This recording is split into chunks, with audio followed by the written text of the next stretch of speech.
పిల్లలు బాగున్నారా? మనము ఇప్పుడు సందులు, సూత్రాల గురించి తెలుసుకుందాం. సవర్ణ దీర్ఘ సంధి సూత్రము ఆ, ఈ, ఉ, రులకు సవర్ణాలు పరమైతే వాటికి దీర్ఘాలు ఏకాదేశంగా వస్తాయి. పిల్లలు బాగున్నారా?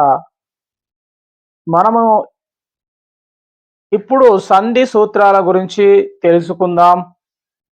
ఉత్వ సంధి సూత్రము ఉత్తునకు అచ్చు పరమైతే సంధి తప్పక జరుగుతుంది.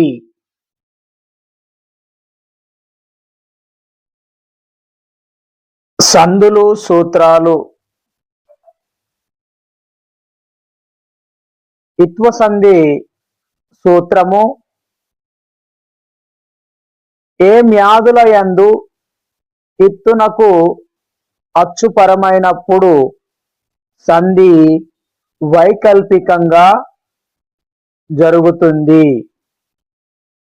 వైకల్పికము అంటే ఒకసారి సంధి జరుగుతుంది, మరోసారి సంధి జరగదు.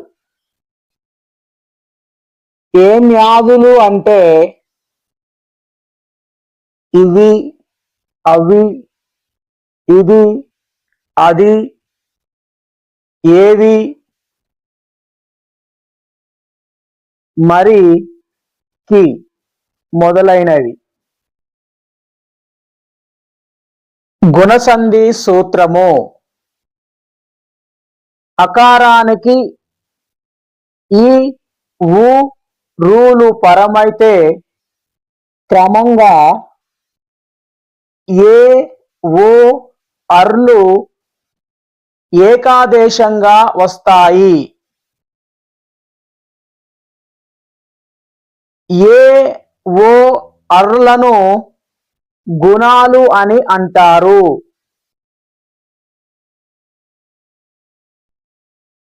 ఆమ్రేడిత సంధి సూత్రము అచ్చునకు ఆమ్రేడితం పరమైతే సంధి తరచుగా నగు. ఉదాహరణకు ఔరౌరా, ఔరా ప్లస్ ఔరా, ఆహాహా, ఆహా ప్లస్ ఆహా. ద్విరుక్త టకార సంధి సూత్రము ఆమ్రేడితం పరమైతే కడాదుల తొలి అచ్చు మీది అన్ని అక్షరాలు తొలగి ద్విరుక్త టకారం వస్తుంది. ఉదాహరణకు పట్టపగలు, కట్టకడ. అత్వసంధి సూత్రము అత్తునకు అచ్చుపరమైనప్పుడు సంధి బహుళంగా జరుగుతుంది. అత్తు అనగా అశ్వమైన అ అని అర్థం. బహుళము అంటే 4 విధాలుగా సంధి జరుగుతుంది. 1 నిత్యంగా సంధి జరుగుతుంది. 2 వైకల్పికంగా సంధి జరుగుతుంది. 3 నిషేధంగా సంధి జరుగుతుంది. 4 అన్యకార్యంగా సంధి జరుగుతుంది. ధృత ప్రకృతిక సంధి. ధృత ప్రకృతిక సంధికి మరో పేరు సరళాదేశ సంధి. ధృత ప్రకృతికాలకు పరుషాలు పరమైతే ఆ పరుషాలు సరళాలుగా మారుతాయి. పరుషాలు అనగా క, చ ట త ప. కచట తపలను పరుషాలంటారు. గజడ దబలను సరళాలు అంటారు. గసడ దవాదేశ సంధి సూత్రము ప్రథమమీది పరుషాలకు గసడదవాలు వస్తాయి. ఉదాహరణకు వాడు ప్లస్ కొట్టే, వాడు గొట్టె. యనాదేశ సంధి సూత్రము ఈ ఊ రూలకు అసవర్ణములైన అచ్చులు పరమైతే ఎన్నులు ఆదేశంగా వస్తాయి. ఎన్నులు అంటే యా వా రా. యావారాలను ఎన్నులు అంటారు. అసవర్ణాలంటే సమానం కాని వర్ణాలు,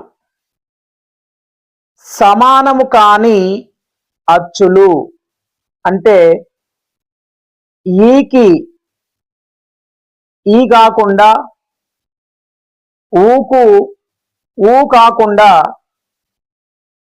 రూకు రూ కాకుండా వేరే అచ్చులు వచ్చినట్లయితే వాటిని అసవర్ణాలు అంటారు.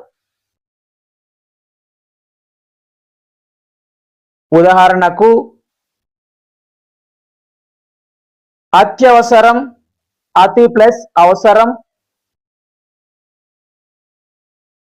అన్వస్త్రం, అను ప్లస్ అస్త్రం.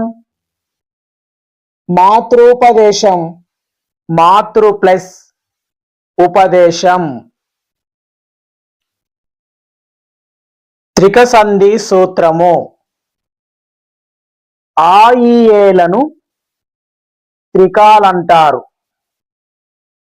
త్రికము మీది సంయుక్త హల్లునకు ద్విత్వం బహుళంగా వస్తుంది.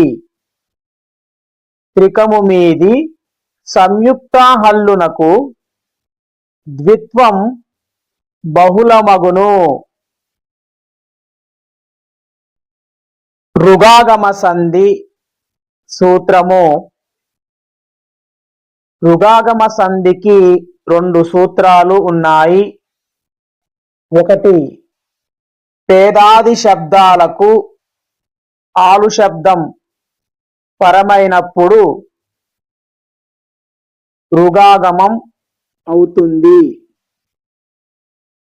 ఉదాహరణకు పేదరాలు, బాలింతరాలు. రెండవ సూత్రము కర్మధారయమందు తత్సమ శబ్దములకు ఆలు శబ్దం పరమైనప్పుడు పూర్వపదం చివర ఉన్న అకారానికి ఉకారము వచ్చి రుగాగమం అవుతుంది. ఉదాహరణకు గుణవంతురాలు.